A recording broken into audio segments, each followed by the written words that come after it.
Indo British advanced pain clinic నొప్పి మాయం surgery దూరం ఫర్ అపాయింట్మెంట్స్ 9155515563. నమస్తే, వెల్కమ్ టు ఐ డ్రీమ్. నేను మీ ఝాన్సీ. ప్రస్తుతం మనతో ప్రముఖ ఆధ్యాత్మికవేత్త డాక్టర్ ఇంకా ప్రొఫెసర్ సత్యనారాయణ మూర్తి గారు ఉన్నారు. ఈరోజు కొన్ని మంచి విషయాలు ఆయన అడిగి తెలుసుకుందాం. నమస్కారం గురుగారు. నమస్కారం అమ్మా ఝాన్సీ. గురుగారు, అయితే ఇది కాస్త ఆచితూచి అడగాల్సిన క్వశ్చన్. ఎందుకంటే మన సమాజంలో ఎప్పటి నుంచో ఉన్న కొన్ని ఆనవాయితీలుగా అనుకోండి, లేకపోతే మూఢనమ్మకమే అనుకోండి. ఒకప్పుడు సతీ సహగమనం అనేవాడు, రాను రాను అది పోయింది.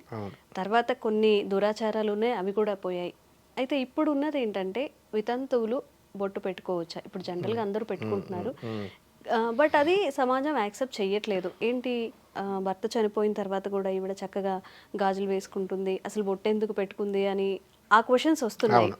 వాళ్ళు కూడా కాస్త ఇన్ఫీరియారిటీ ఫీల్ అవుతుంటారు, నేను పెట్టుకుంటే ఏమంటారు అంటే. మా బంధువుల్లో చూస్తున్నాను, బయట కూడా కొంతమంది సరే పెట్టుకుందాం ఏంటి అని ఉన్నా కానీ ఈ సొసైటీలో వాళ్ళు చేసే పనులు, వాళ్ళు చూసే చూపుల వల్ల కూడా చాలా ఇబ్బంది గురవుతూ ఉంటారు. నిజంగా మన హిందూ ధర్మశాస్త్ర ప్రకారం భర్త చనిపోయిన స్త్రీ బొట్టు పెట్టుకోకూడదా? పెట్టుకుంటే ఏమైనా దోషాలు కలుగుతాయా? ఎందుకు బొట్టు పెట్టుకోకూడదని చెప్పారు? హిందూ ధర్మశాస్త్రం దేశ కాల మాన పరిస్థితులను బట్టి మారాలి అని చెప్తుంది ఏ ధర్మశాస్త్రమైనా. అంటే ఆ కాలంలో ఉన్న పాత కాలంలో మనం ఎద్దుల బండి మీద వెళ్ళేవాళ్ళం. ధర్మశాస్త్ర ప్రకారం మరి సన్యాసి అనేటటువంటి వాడు కాలినడకనే వెళ్ళాలి. ఓకే, మహా అయితే ఎద్దుల బండి ఎక్కేవాళ్ళం మనలాంటి వాళ్ళం.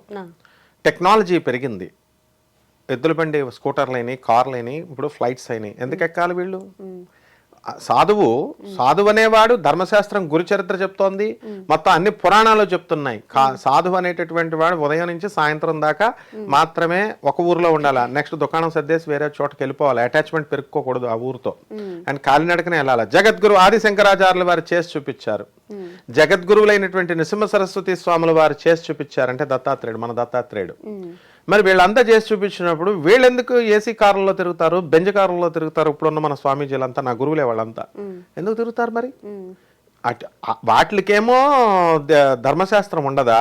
మత ప్రవక్తలు చెప్పేటప్పుడు ఒక ఆడపిల్ల పాపం అబల తన భర్త చనిపోయి పాపం తాను ఎవరికి భారంగా ఉండకుండా బొట్టు పెట్టుకుంటే తప్పని వీళ్ళ నోరెత్తి చెప్పలేరా? ఎలా అంటే రాజా రామ్మోహన్ రాయ్ కృషి ఉంది దాని వెనక. బెంటిక్ అనేటటువంటి ఫారినర్ బ్రిటిషర్ కృషి ఉంది. స్త్రీని భర్తతో పాటు సహగమనం చేసేయమని చెప్తోంది మరి శాస్త్రం. ఎందుకు మారింది ఇప్పుడు? గురుచరిత్రలో క్లియర్గా ఉంటుంది. ఇదే యోగ్యమమ్మా అని చెప్పి నృసింహ సరస్వతి స్వాముల వారే చెప్తారు గురుచరిత్రలో. నేను గురుచిత్ర పారాయణ అన్ని ఛానల్స్లో చెప్పాను కాబట్టి ఇప్పుడు గురుచిత్ర పారాయణ బుక్ చదివితే కానీ బట్ ఆల్టర్నేటివ్ ఇస్తారు. అంటే ధర్మశాస్త్రానికి ఎప్పుడు కూడా ఆల్టర్నేటివ్ ఋషులు పెట్టారు. ఇది చెప్పకుండా వీళ్ళేంటి వితంతు వస్తే, నేను కూడా మా మామయ్యతో పాటు వెళ్ళేటప్పుడు తణుకులో ఇలాగా ఎవరైనా వితంతు వస్తే అరే ఉండరా అని మనకి ఇంటికి తీసుకెళ్ళిపోయేవాడు. మళ్ళీ మంచినీళ్ళు తాగించిన తర్వాత ఎవరు చూడకుండా తప్పని అప్పుడే చెప్పేవాడిని. అంటే ఇది మూఢనమ్మకం. అంతేకాదు సంకుచిత స్వభావాలతో ఉండేవారు. తన కొడుకు చచ్చిపోతేనేమో, భార్య చచ్చిపోతే వెంటనే పెళ్లి చేస్తారు. తన కోడలు చచ్చిపోతే, వయసులో ఉండగా చచ్చిపోతే తన కోడలకు పెళ్లి చేయరు. తాను జీవితాంతం ఇంట్లోనే ఉండాలని, తెల్ల చీర కట్టుకోవాలని, గుండు గీసేసి అందాన్ని తీసిపడేసే హక్కు వీళ్ళకి ఎవరిచ్చారు? కానీ ఇప్పుడు మారిందిలే. కొంతమంది మంచి ఫ్యామిలీస్ ఉన్నాయి, కోడలను పెళ్లి చేసుకోమని అత్త మామగారులు ఎంకరేజ్ చేసే వాళ్ళు ఉన్నారు. ఎవరి జీవితం వాళ్ళది, they have to lead the life కదా. అందువలన దర్జాగా మనం బ్రాడ్ మైండ్తో వాళ్ళని పెళ్లి చేసుకోమ్మా అని అనాలి. ఇప్పుడు ఈ అనవసరమైనటువంటి ఇప్పుడు ఈ లివింగ్ రిలేషన్స్ వచ్చినాయి, వాటితో పాటు కంటే చక్కగా పెళ్లి చేసుకుంటే గొడవ లేదు కదా. ఇక బొట్లు పెట్టుకోవడం, బొట్టు అనేటటువంటిది స్త్రీకి చక్కగా పుట్టుకతో వచ్చింది, జన్మ హక్కు అది స్త్రీకి. అందాన్ని పెట్టేటటువంటి అపర పరమేశ్వరి కరుణామయి అయినటువంటి పార్వతీదేవి ఇచ్చింది. అందువల్లనే ఆ బొట్టు పెట్టుకోకపోవడము అనేటటువంటి దానికి ఈ పండితులు ఎవరికి ఏం తెలియదు చెప్పడానికి. నేను దశ మహావిద్యల గురువుగా అష్టాదశ శక్తి పీఠాలకి అమ్మవారికి కళలు పెడతాను కాబట్టి బెజవాడ కనకదుర్గమ్మ దేవస్థానం గురువులైనటువంటి దత్తాత్రేయ శర్మ గారు వీళ్ళ దగ్గర నేను పెరిగాను కాబట్టి ఐ ఆమ్ ద అథెంటిక్. ఈ ఎగ్జాంపుల్కి ఎవరైనా సరే చెప్పమను, ఛాలెంజ్ చేస్తున్నాను, చెప్పలేరు. మన దశమహావిద్యల్లో ఒకటి ధూమావతి అమ్మవారు. ధూమావతి అమ్మవారు ఎవరంటే పార్వతీదేవి విడో రూపంలో వచ్చినటువంటి అవతారం. ఓకే. ధూమావతి శివుణ్ణి కూడా మింగేస్తుంది. భర్త విలువ తెలియకుండా మామూలుగా ఆకలితో వెళ్ళిపోయినప్పుడు లోన వీడియో రూపం వచ్చింది. ఈ అవతారం ప్రజల్లోకి రావాలి అని చెప్పి శ్రీ మహావిష్ణువు కావాలని శివుణ్ణి ఆపి భోజనం మిగల్చకుండా అదొక స్టోరీ మనం చెప్పుకుందాం తర్వాత. ఈ ధూమావతి అమ్మవారి అవతారాన్ని రప్పించాడు. ఈ ధూమావతి అమ్మవారిని పూజ చేసినప్పుడు జగద్గురు అయినటువంటి ఆది శంకరాచార్యులు వారు చెప్పిన పద్ధతిలో దక్షిణాచారంలో తాంత్రిక పద్ధతుల్లో అయినా ఏ పూజ అయినా సరే కుంకుమ లేకుండా పూజ చేయరుగా.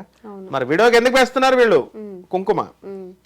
పసుపు ఇస్తున్నాం, కుంకుమ ఇస్తున్నాం, ఫలాలు ఇస్తున్నాం. ఎంతవరకు వారాహి పూజ చేయకూడదు నండూరు శ్రీనివాస్ గారు చెప్పారు చేసేయమని. ఉగ్రదేవతలు చేయకూడదని ఆయన మీద దుమ్మిపోయడం తప్ప వీళ్ళంతా అసలు ఒక్కడికి కూడా కంటెంట్ రాదు. ఇప్పుడు ధూమావతి అమ్మవారి ప్రొసీజర్ నేను చెప్పిన కంటెంట్ వరల్డ్ చరిత్రలో ఎవరైనా సరే కుంకుమతో పసుపుతో చేస్తారా చేయరా కూడా వాళ్ళకి తెలియదు. రాత్రి చేయకూడదు, వారాహి అమ్మవారిని స్మరణే చేయకూడదట. మాకు ఇంకో బ్రదర్ ఉన్నాడు, మా గురువు గారి మీద అసూయపడే బ్రదర్. నామస్మరణ చేయడానికి ఏముంది, వారాహి అని నామస్మరణ చేయడానికి రాత్రులే చేయాలి. ఒక లైన్ చెప్తున్నాడు, ఇప్పుడు నేను చెప్తున్నాను అతనికి, అశ్వమేధాధికం పుణ్యం సంప్రాప్నోతి నశంశయః. ఇటువంటి సాక్షాత్తు ఈ యొక్క దశమహావిద్యల యొక్క అమ్మవారి యొక్క పరంపర పూజ చేసినప్పుడు నామస్మరణ చేస్తే అశ్వమేధాధికం చేసినంత పుణ్యఫలం వస్తుందని చెప్తున్నారు. కాబట్టి ఒక స్త్రీని ఎప్పుడు కూడా బొట్టు పెట్టుకోవచ్చు. అంతేకాదు సతీ సహగమనాన్ని ఎలాగైతే పోవడానికి కొన్ని వందల సంవత్సరాలు పట్టిందో మళ్ళీ ఈ వీడియో కూడా రీమ్యారేజ్ అనేటటువంటిది మా గురువు గారు ప్రభాత్ రంజన్ సర్కార్ గారు ఇచ్చారు. ఇక్కడ మనము శ్రీకృష్ణుడు ఇచ్చింది, ఆయనే శ్రీకృష్ణుడు, ఆయనే పరమేశ్వరుడు. ఇప్పుడు ఉన్నటువంటి స్వామీజీలు ఎవరైనా సరే, అంటే ఒక దయానంద సరస్వతి, ఒక పరమహంస యోగానందజీ, ఇలాగా వాళ్ళని మనం తీసుకున్నప్పుడు రీమ్యారేజ్ అనేటటువంటిది ఉంది. ఇంకా నువ్వు కేవలం బొట్టు అడుగుతున్నావు, పెళ్ళే చేయొచ్చు, ఇంట్లో వాళ్ళు చెయ్యాలి, ఆ స్త్రీకి సర్వ భద్రత కల్పించాలి. ఇది ధర్మశాస్త్రం చెప్పేది. అంతేగాని బొట్టెట్టుకోకూడదు, నేను మాత్రం ట్రిమ్గా తయారవుతా, నేను మాత్రం బాగా చేసుకుంటా, మీరు చేయకూడదు, ఇది చాలా తప్పు అన్నమా, సంకుచిత భావాలతో ఉన్నటువంటి. అంటే ఏంటి సమాజంలో ఆడవాళ్ల పట్ల ఉన్న చిన్న చూపు అంటారా? ఇప్పుడు మీరు చెప్పినట్లుగానే భార్య చనిపోయినప్పుడు భర్త వెంటనే పెళ్లి చేసుకుంటున్నాడు, విత్ 6 months or 1 month లో చేసుకుంటున్నాడు. కానీ అదే అమ్మాయి విషయంలో వస్తే చూసావా అప్పుడే పెళ్లి చేసుకుందనే మాటలు వస్తుంటాయి. అలాగే సమ్ ఏదో ఒకటి అంటూ ఉంటారు. ఇప్పుడు మరి ఎందుకు ఇంత డిఫరెన్స్ ఎందుకు వచ్చింది? ఓన్లీ ఆడవారు అని మాత్రమేనా? ఎగ్జాక్ట్లీ, నోరు లేని వాళ్ళే పాపం. కొంతమంది ఆడవాళ్ళు హుషారుగా ఉన్నాళ్ళు, వాళ్ళు చక్కగా భర్త చచ్చిపోయిన వెంటనే, భర్త కరోనాలో చచ్చిపోయిన వెంటనే వాళ్ళ భర్త ఫ్రెండ్నో లేకపోతే వేరే మ్యాచ్ కుదుర్చేసుకున్నారు. అలా చేసుకునే వాళ్ళు ఉన్నారు. నాకు ఒక శిష్యురాలు ఉంది, వాడిని ఎవరిని వరుణిగా చూసుకుందంటే దొంగోడి వరుణిగా చూసుకుందంట. ఏంటమ్మా దొంగోడు ఎందుకమ్మా అంటే, పోలీసు వాళ్ళు అడిగినా సరే ఎస్ నేను వాడిని చేసుకుంటానంది. అలా ఉండాలి గట్స్. అంటే దొంగోడిని చేసుకోమని కాదు అక్కడ అర్థం. ఆ అమ్మాయి స్టెప్ వేసింది. చాలా మందిని చూశాను, నేను కూడా ఆశ్చర్యపోయాను. భర్త చనిపోయిన తర్వాత 2-3 monthsలో సాఫ్ట్వేర్ ఇంజనీర్లు వీళ్ళు ఉన్నారు, వెంటనే చేసేసుకుంటున్నారు. పాపం ఎవరు తెలుసా నష్టపోయేది? అభంశబం తెలియనటువంటి వాళ్ళు, చదువు లేనటువంటి వాళ్ళు, పల్లెటూరులో ఉన్నటువంటి వాళ్ళు, నిజంగా పాతివ్రత్య ధర్మంతో ఉన్నటువంటి వాళ్ళు, వీళ్ళు పాపం బలైపోతున్నారు. కాబట్టి అటువంటి అబలల కోసం మనం కత్తి తీయాల్సిందే, వీళ్ళని పెళ్లి చేయాల్సిందే, సమాజం యొక్క అజ్ఞానాన్ని మార్చాల్సిందే. అజ్ఞాన తిమిరాంధస్య జ్ఞానాంజన శలాకయా చక్షురున్మీలితం యేన తస్మై శ్రీ గురవే నమః. అజ్ఞానం చాలా దట్టంగా పట్టుకుంటుంది. ఇది జ్ఞానం అనేటటువంటి ఖడ్గంతో ఖండాలుగా నరకాల, అప్పుడు మాత్రమే పెళ్ళి అవుతుందమ్మా. మారాలి సమాజం, ఇంకా మారాలి. అందరూ కూడా ఈ మూఢనమ్మకాలు ఏవైతే ఉన్నాయో అవి, ఆ చిన్న చూపు చూడడం అది కూడా మార్చుకోవాలి. అసలు ఎవరు పెట్టారు గురుగారు? ఇప్పుడు భర్త ఉన్నంత వరకు చక్కగా చేతికి గాజులు నిండుగా బొట్టు పెట్టుకుంటారు, పువ్వులు పెట్టుకుంటారు. ఒక్కసారి భర్త చనిపోయాక ఓకే బాధ ఉంటుంది, ఒక 1 year 2 years అయ్యాక కూడా అది యాక్సెప్టెన్సీ రావట్లేదు సమాజంలో, ఇప్పటికీ రావట్లేదు. మీరు అన్నట్టుగా ఎవరైనా ఎదురొస్తే పొద్దున్నే ఈవిడ మొహం చూసామని కానీ ఎదురయ్యారని కానీ అనుకుంటూ ఉంటారు. నిజంగా హిందూ ధర్మ ప్రకారం ఇదంతా చేస్తున్నారు? లేదు, అసలు ధర్మాన్ని అడ్డు పెట్టుకొని సనాతన ధర్మం, హిందూ ధర్మం అని పేరు చెప్పి మేకలను బలిస్తున్నారు అమ్మవారికి. దశమహావిద్యలు అంటున్నారు, మేకల్ని కోళ్ళని కోసేస్తారు. వీళ్ళకి కావలసినవి తినాలనుకున్నవి దేవుళ్ళ పేరు చెప్పి తినేస్తారనమాట. అసలు పెద్దవాళ్ళు, సమాజంలో పెద్దవాళ్ళు కొంతమంది ఏం చేశారంటే, భర్త చనిపోయిన తర్వాత అమ్మాయి చక్కగా అందంగా మల్లె పువ్వులతో అట్రాక్టివ్గా తయారయ్యే ఆభరణాలు, గాజులు, బొట్టు వేసుకుంటే ఆకర్షణీయంగా కనబడి ఎవడైనా వాడి యొక్క దృష్టి పడి ఈ అమ్మాయి మోహంలో పడుతుందేమో అనేటటువంటి ఉద్దేశంతో మాత్రమే ఈమెను లోపల ఉండమనేవారు. తద్వారా బయటికి వెళ్లాల్సి వచ్చినప్పుడు ఇలా ముసుగు వేసుకొని ఇప్పుడు కూడా వెళ్తారు. అలా వచ్చి పెట్టినటువంటి ఈ సాంప్రదాయం ఏమైందంటే దుష్ట సాంప్రదాయంగా మారి అది అవతల వాళ్ళ అమ్మాయిల్ని నిర్దాక్షిణ్యంగా అవమానించడం అది చాలా తప్పు. దానికి బెటర్ ఆల్టర్నేటివ్ ఏంటంటే వీళ్ళకి పెళ్లి చేసేయడం మంచిది, రీమ్యారేజ్.